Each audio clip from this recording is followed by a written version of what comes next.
Hello दोस्तों, one net web में आपका स्वागत है। आज हम स्टार्ट करने जा रहे हैं विजिबल सरफेस डिटेक्शन या hidden surface removal. Hidden surface removal का मतलब होता है कि हमें एक जब सीन गिवन है तो उसमें कौन से पार्ट्स विजिबल है और कौन से नहीं है, उनको डिटेक्ट करके हम अपने स्क्रीन पे शो करेंगे। फॉर एग्जांपल, जैसे आप ये वीडियो देख रहे हो मेरे यूट्यूब पे, तो इसमें आप देखो जिस पोजीशन में मैं खड़ा हूँ तो मेरे पीछे जो वाइट बोर्ड है उतना पार्ट आपको क्लियर नहीं होगा, विजिबल नहीं होगा। जितना एग्जैक्टली मेरे पीछे है वो पार्ट आपको विजिबल नहीं है। क्यों? क्योंकि कंप्यूटर ग्राफिक्स के थ्रू उस पार्ट को डिटेक्ट किया गया कि ये पार्ट हमें शो करने की ज़रूरत नहीं है और उसको हमने रिमूव कर दिया। तो वाइट बोर्ड का इतना पार्ट रिमूव कर दिया गया और उसकी जगह मेरी जो पिक्चर है वो आपको शो हो रही है। तो इसी प्रोसेस को बोला जाता है हिडन सरफेस रिमूवल, जो हिडन सरफेसेस को रिमूव किया जाए, या इसको हम कह सकते हैं विजिबल सरफेस डिटेक्शन, कि जो भी विजिबल पार्ट है उसको डिटेक्ट किया जाए और उसको शो किया जाए। अब इसके दो मेथड्स होते हैं, एक ऑब्जेक्ट स्पेस मेथड और एक image space method. Object space method जो है 3D में डील करता है, जो वर्ल्ड कोऑर्डिनेट सिस्टम है। जैसे आप अपनी आंखों के थ्रू देखते हो कि 3D में कौन सा पार्ट विजिबल है और कौन सा नहीं है, तो आप हर एक ऑब्जेक्ट को ऑब्जेक्ट की तरह कंसिडर करते हो, ना कि एक 2D image. But image space method में क्या होता है कि 3D ऑब्जेक्ट को पहले इमेज में कन्वर्ट किया जाता है, यानी कि स्कैन कन्वर्जन के थ्रू, जो हम ऑलरेडी कवर कर चुके हैं। और फिर उस इमेज को हम एनालाइज करते हैं और डिटेक्ट करते हैं कि उसके कौन से पार्ट्स हमें विजिबल होंगे और कौन से नहीं होंगे। तो जो ऑब्जेक्ट स्पेस मेथड है वो ऑब्जेक्ट पर बेस्ड है और ये पिक्सल्स पर बेस्ड है। हर एक पिक्सल की बात करते हैं क्योंकि हम 2D में आ गए। जो हमारा ऑब्जेक्ट स्पेस मेथड है वो वर्ल्ड कोऑर्डिनेट पर बेस्ड है, यानी कि 3D, और यहाँ पे इमेज स्पेस 2D यानी स्क्रीन कोऑर्डिनेट पर बेस्ड है। ये क्यों डेवलप किया? वेक्टर ग्राफिक्स के लिए। और ये डेवलप हुआ है रास्टर ग्राफिक्स के लिए। वेक्टर रास्टर ही ऑलरेडी हम फर्स्ट वीडियो में कवर कर चुके हैं। एंड रास्टर ग्राफिक्स में ही स्कैन कन्वर्जन आता है। तो इसलिए मैंने आपको कहा कि इस केस में क्या होता है इमेज स्पेस में, कि हम इमेजेस 2D की बात करते हैं। इसमें हम क्या करते हैं, सरफेस विजिबिलिटी की बात कर रहे होते हैं, बट इस केस में हम पॉइंट या लाइन विजिबिलिटी। सरफेस विजिबिलिटी मतलब 3D में आप सोचो कि कौन सा सरफेस विजिबल होगा और कौन सा नहीं होगा, बट 2D में क्या करते हो आप कि चेक करते हो एक पर्टिकुलर लाइन विजिबल होगी या नहीं होगी, क्योंकि 3D और 2D में ये डिफरेंस है। ऑब्जेक्ट स्पेस मेथड के हम दो एल्गोरिथम डिस्कस करेंगे, एक बैकफेस डिटेक्शन और एक पेंटर्स एल्गोरिथम। दोनों ही काफ़ी फेमस एल्गोरिथम है जो कि हमें हेल्प करते हैं फॉर HSR। और नेक्स्ट है इमेज स्पेस मेथड में भी हम दो एल्गोरिथम देखेंगे, Z buffer and Warnock's area subdivision method. तो स्टार्ट करते हैं ऑब्जेक्ट स्पेस मेथड से। उसके लिए हमारे पास दो एल्गोरिथम है, बैकफेस डिटेक्शन एंड पेंटर्स। दोनों ही बहुत बेसिक से एल्गोरिथम है। हम दोबारा से आपको याद दिला रहा हूँ, ऑब्जेक्ट स्पेस मेथड में सरफेसेस के साथ डील करते हैं कि कौन सा सरफेस विजिबल है और कौन सा नहीं। जैसे मेरे हाथ है तो हाथ का ये सरफेस विजिबल है और इसके पीछे वाला जो पाम है वो विजिबल नहीं है, तो डिटेक्ट करेगा कि कौन सा पार्ट, कौन सा सरफेस हम विजिबल रखेंगे। तो जैसे अगर हम एक पिरामिड लाइक स्ट्रक्चर गिवन है तो बैक फेस डिटेक्शन क्या करता है, बैक फेस डिटेक्ट करता है हर एक 3D ऑब्जेक्ट का बैक फेस। बैक फेस मतलब जो पार्ट विजिबल नहीं होगा। तो जो पार्ट विजिबल नहीं होगा, ऐसे हाथ है तो इसका ऑपोजिट पार्ट विजिबल नहीं है। तो क्या करता है वो, कहता है मान लीजिए एक सरफेस हमें गिवन है AX + BY + CZ। तो इस केस में हमारे पास दो सरफेसेस है, ठीक है, एक फ्रंट और एक बैक। तो उस सरफेस का एक नॉर्मल वेक्टर होगा n1i cap + n2j cap + n3k cap. Theoretical concept है, बस आपको पता होना चाहिए।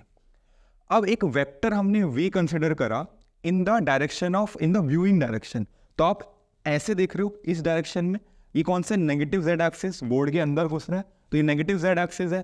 तो वो कैसा वेक्टर होगा, vz कुछ उसका मैग्नीट्यूड होगा एंड -k कैप, ये माइनस डायरेक्शन में होगा, -k कैप, क्योंकि नेगेटिव z एक्सिस है, ठीक है ना, कुछ मैग्नीट्यूड होगा और नेगेटिव x एक्सिस। अब हम क्या देखेंगे, अब हम नॉर्मल वेक्टर और गिवन वेक्टर का डॉट प्रोडक्ट देखेंगे। गिवन वेक्टर और नॉर्मल वेक्टर का डॉट प्रोडक्ट देखेंगे। अगर ये डॉट प्रोडक्ट पॉजिटिव है इसका मतलब ये बैक फेस है, इसका मतलब ये बैक फेस है। क्यों? क्योंकि ये तो v हमारा ऑलरेडी नेगेटिव है। अगर नॉर्मल वेक्टर का भी जो k कंपोनेंट है z एक्सिस वाला वो भी नेगेटिव हुआ, यानी कि जो नॉर्मल वेक्टर है वो नेगेटिव z की डायरेक्शन में होगा, नेगेटिव z की डायरेक्शन में होगा, इसका मतलब वो बैक फेस है, तभी उसका वेक्टर नेगेटिव z एक्सिस में। अगर ये मेरा हाथ है तो इसका जो वेक्टर होगा आउटवर्ड होगा पॉजिटिव z में, और उसका बैक फेस वाला वेक्टर जो होगा वो नेगेटिव z में होगा। तो दो नेगेटिव मिलके एक पॉजिटिव बना देंगे। तो अगर v.n > 0 है इसका मतलब वो बैक फेस है। अदरवाइज वो फ्रंट फेस और उसको हमें शो करना पड़ेगा। तो इस केस में हमारा v.n2 जो होगा वो ग्रेटर देन 0 आएगा और v.n1 जो होगा वो लेस देन 0 आएगा, क्योंकि n1 का जो z कॉम्पोनेंट वाला पार्ट होगा वो पॉजिटिव होगा, तो ये जो होगा नेगेटिव होगा ओवरऑल। तो मैं कह सकता हूँ कि n2 वाला जो सरफेस है वो क्या है, बैक फेस, तो उसको मैं शो नहीं करूँगा। अब इसका क्लियर सा ड्रॉबैक आप खुद भी सोच रहे होंगे कि अगर कोई ऐसा सरफेस है जो टेढ़ा है, टेढ़ा होने का मतलब उसका कुछ पार्ट विजिबल है और कुछ पार्ट नहीं है विजिबल, तो पार्शली विजिबल सरफेस के लिए ये काम नहीं करता। ये या तो कंप्लीटली विजिबल या कंप्लीटली इनविजिबल सरफेसेस के लिए काम करेगा जो बिल्कुल स्ट्रेट है। अगर कोई टेढ़ा सरफेस है जिसका कुछ पार्ट विजिबल और कुछ नहीं, तो उसके लिए ये काम नहीं करता। नेक्स्ट है पेंटर्स एल्गोरिथम। पेंटर्स एल्गोरिथम में क्या है, नाम से दिख रहा है पेंटर। अगर आपको कोई एक सीन पेंट करना है तो आप कैसे करते हो, एक सीन को अगर आपको पेंट करना है तो आप क्या करते हो, सबसे पहले आप क्या करोगे, पहाड़ बनाओगे। अगर एक नॉर्मल सीन जो बचपन में आप बनाते थे तो सबसे दूर वाली ऑब्जेक्ट्स को आप सबसे पहले जो है पेंट करते हो। आपने पहाड़ बनाए, उसके बाद सपोज आपको यहाँ पर बादल बनाने हैं तो आप बादल बनाते हो और कलर कर दिया, ब्लू कलर कर दिया, वाइट कलर कर दिया बादल में, ठीक है। फिर आपको अगर इधर सन बनाना है तो आपने सन बनाया और उसमें येलो कलर कर दिया। तो आप बेसिकली क्या कर रहे हो कि सबसे पहले सबसे दूर के ऑब्जेक्ट बना रहे हो और उसके बाद पास आने वाली ऑब्जेक्ट। अगर जैसे ये वाला सीन आपको क्रिएट करना है तो आप क्या करोगे, सबसे पहले एक वाइट बोर्ड बनाओगे, उसके ऊपर आप मेरी पिक्चर बनाओगे। तो यही पेंटर्स एल्गोरिथम है कि आप क्या करो, सारे ऑब्जेक्ट्स को सॉर्ट कर लो डेप्थ के अकॉर्डिंग। तो जो सबसे दूर वाला ऑब्जेक्ट है उसको सबसे पहले बनाओ और फिर उसके ऊपर पास वाले ऑब्जेक्ट्स को बनाते रहो। तो वही 3 पॉइंट्स मैंने लिखे हैं कि sort the surfaces by depth, draw objects from far to near, जो सबसे दूर है सबसे पहले बताओ। तो closer objects are painted over the far objects. तो जो दूर के ऑब्जेक्ट्स है, जो पास के ऑब्जेक्ट्स है, उसको आप बनाओगे किसके ऊपर, दूर वाले ऑब्जेक्ट्स के ऊपर।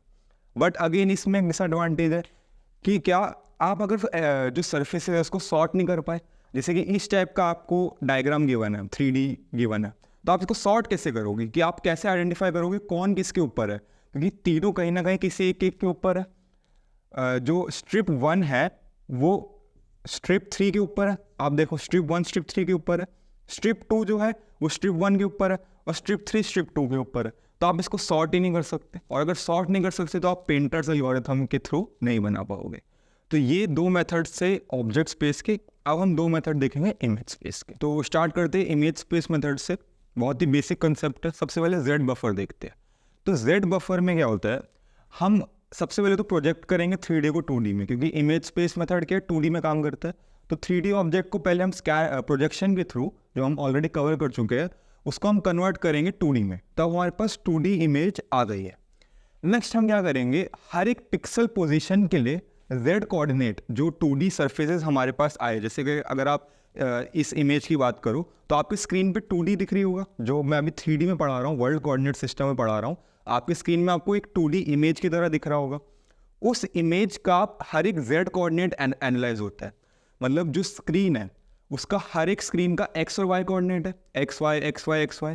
हर एक पिक्सल में अब वो z कोऑर्डिनेट को एनालाइज करेगा। मतलब अब आप देखो कि अगर हम बात करें इस पर्टिकुलर XY कोऑर्डिनेट की, ठीक है, इस डॉट की, तो इस पे अभी इनिशियली वाइट बोर्ड है, बट अगर मैं यहाँ पे पेन रख रहा हूँ तो वो चेक करेगा कि पेन का जो z कोऑर्डिनेट है वो बड़ा है, z axis, positive z axis is towards the audience. तो जो पॉजिटिव z एक्सिस है पेन का वो बड़ा है किससे, z axis of the board. तो क्या करेगा, पेन का जो कलर होगा, जैसे ब्लैक है, उसको शो करेगा फॉर दिस पर्टिकुलर पिक्सल, ठीक है। बाकी जगह वाइट शो कर रहा है, but for this particular pixel वो पेन को शो करेगा। क्यों, क्योंकि पेन का z एक्सिस बड़ा है।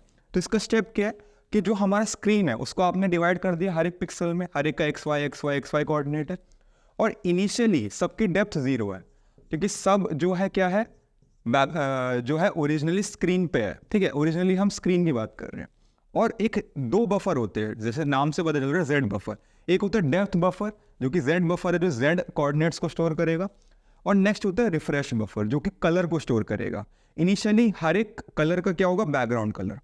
हर एक पिक्सल का कलर क्या होगा, बैकग्राउंड कलर, यानी कि वाइट कह सकते हो, ब्लैक कर सकते हो, जो भी आपका बैकग्राउंड कलर है, हर एक पिक्सल में बैकग्राउंड कलर। नेक्स्ट हम क्या करेंगे, एक पर्टिकुलर पिक्सल उठाएंगे, सपोज हमने ये पिक्सल उठाई। अब हम क्या करेंगे, डिटेक्ट करेंगे कि इस पिक्सल पे क्या क्या सर्फेसेस प्रेजेंट है। सपोज पहले यहाँ पे कोई सरफेस नहीं, तो उसने बैकग्राउंड कलर यानी वाइट दे दिया, ठीक है। नेक्स्ट यहाँ पे आप देखो ब्लू पेन आया, तो ब्लू पेन का उसने कलर दे दिया, क्यों? क्योंकि ब्लू पेन का जो जेड एक्सिस था वो बड़ा था as compare to the screen का Z axis. Next black pen आया, तो कहेगा कि अब ब्लैक पेन का कोऑर्डिनेट बड़ा है किससे? ब्लू पेन के जेड एक्सिस से, क्योंकि अब इस पर्टिकुलर डेप्थ बफर में हमने स्टोर कर दिया ब्लू का जेड कोऑर्डिनेट। सपोज ब्लू का जेड कोऑर्डिनेट 2 था, +2, तो +2 स्टोर हो गया। अब इसके आगे सपोज ब्लैक पेन आया, तो कहेगा अब ब्लैक पेन का जेड कोऑर्डिनेट बड़ा है as compare to the current, जो भी करंट स्टोर्ड है हमारा उससे बड़ा है ब्लैक का, तो कहेगा ठीक है, तो अब हमारा ब्लैक वाला हम कोऑर्डिनेट स्टोर करेंगे, सपोज यानी कि 3 हो गया। और अब कलर चेंज कर देंगे, पहले हमने वाइट का कलर किया हुआ था इसमें, अब हम ब्लैक का कलर कर देंगे, जो भी ब्लैक पेन का कलर होगा उसको करेंगे। बट इन केस सपोज उल्टा लेते हैं, अब हम इस पिक्सल की बात करते हैं, इसमें ब्लू आया स्क्रीन के ऊपर, इसका जेड एक्सिस बड़ा था, तो हमने ब्लू पेन का कलर कर दिया इस पिक्सल पे। अब हमने देखा कि ब्लैक सरफेस है बट वो ब्लू के पीछे है, वो ब्लू के पीछे है, तो इस सरफेस का जो जेड कोऑर्डिनेट है, इस सरफेस का जो जेड कोऑर्डिनेट है वो कम है as compare to the current, वो कम है, तो वो इस लूप को विजिट ही नहीं करेगा, इस पार्ट को विजिट ही नहीं करेगा। क्यों? क्योंकि हम इसको शो ही नहीं करेंगे।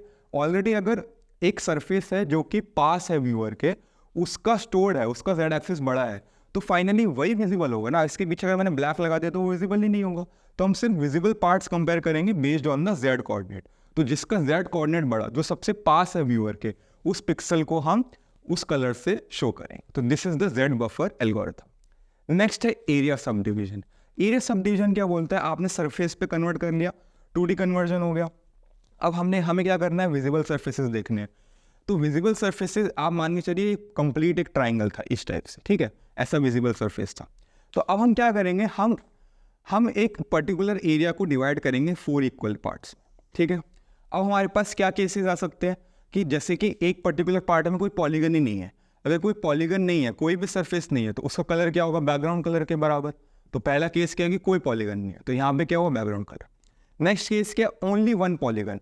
अगर सिर्फ और सिर्फ एक पॉलीगन है तो आप क्या करो? सिंपली पहले तो बैकग्राउंड कलर से भर दो, उसके ऊपर आप पॉलीगन के कलर से भर दो। जितने पार्ट्स में पॉलीगन विजिबल है उतने पार्ट में पॉलीगन को आप शो कर दो।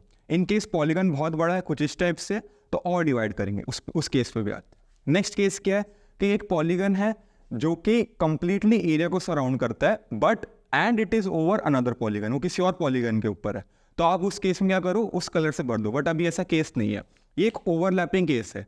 यहाँ पे मेरे को समझ नहीं आएगा कि मैं कौन से पार्ट को हाइड करूँ और कौन से को शो करूँ। तो मैं क्या करूँगा? इसको दोबारा डिवाइड करूँगा 4 पार्ट्स में। 4 इक्वल पार्ट्स मैंने डिवाइड किया।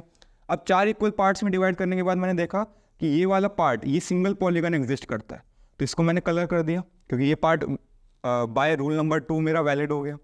नेक्स्ट में आया अपने इस रीजन में, तो इस रीजन में भी सिंगल पॉलीगन है, इसको भी मैंने कलर कर दिया। बट जब मैं ऊपर वाले रीजन में आया तो मैंने इसमें देखा 2 पॉलीगन्स है, तो मुझे नहीं पता किसको ऊपर बनाना है किसको नीचे बनाना है। सपोज इसका कलर ग्रीन है, इसका कलर ब्लू है, तो मुझे नहीं पता कि ब्लू को ऊपर बनाऊँ या ग्रीन को ऊपर बनाऊँ। तो मैं क्या करूँगा? फिर से इसको 4 इक्वल पार्ट्स में डिवाइड करूँगा। अब आप देखो, सिर्फ इतने पार्ट में ग्रीन कलर कर दूंगा, इस पार्ट में भी ग्रीन कलर कर दूंगा। अब इसमें भी 2 पार्ट्स है, तो मैं फिर से इसको डिवाइड करूँगा। तो कंटिन्यू मैं डिवाइड करता रहूँगा इसको सब डिवाइड एरियाज में 4 इक्वल पार्ट्स में डिवाइड करता रहूँगा। कब तक? जब तक मुझे एक यूनिक पॉलीगन नहीं मिलता एक एरिया में, उस पॉलीगन से मैं उसको कलर कर दूंगा। या फिर एक और केस है कि एक पॉलीगन जो कंप्लीटली एक पिक्सल में, जैसे अगर ये मेरा एरिया है तो एक पॉलीगन कुछ ऐसा एग्जिस्ट करता है, तो आप देखो इस इतने पर्टिकुलर एरिया में इस पॉलीगन ने पूरा कवर कर दिया, और इसके पीछे अगर कोई ऐसा पॉलीगन है तो इस एरिया में तो नहीं आ रहा ना, तो मैं क्या करूँगा? इस एरिया को कंप्लीटली कलर कर दूंगा by the colour of this particular polygon. तो ये भी सॉर्टेड है। तो मैं कब तक डिवाइड करूँगा? जब तक मेरा एरिया का साइज 1 पिक्सल ना हो जाए, 1 पिक्सल के बराबर, क्योंकि पिक्सल को तो मैं और ब्रेक नहीं कर सकता, या फिर मेरी ये कंडीशंस ना सेटिस्फाई हो जाए। जब तक ये कंडीशन सेटिस्फाई नहीं होंगी मैं डिवाइड करता रहूँगा। कब तक? जब तक पिक्सल का साइज नहीं होता। तो ये बेसिकली डिवाइड करते रहने का एक कंसेप्ट है, जिससे कि मैं आइडेंटिफाई कर पाऊँ कि एक पर्टिकुलर एरिया को मैं एक सिंगल कलर से ही फिल कर पाऊँ, मेरे पास मल्टीपल चॉइसेस ना रहे। तो आई होप आपको ये कंसेप्ट क्लियर होगा। तो एक ही वीडियो में हमने हिडन सरफेस रिमूवल का कंसेप्ट आपको एक्सप्लेन कर दिया। अगर वीडियो अच्छा लगा हो तो वीडियो को लाइक कीजिएगा, चैनल को सब्सक्राइब कीजिएगा और ज़्यादा से ज़्यादा शेयर कीजिएगा। Thank you.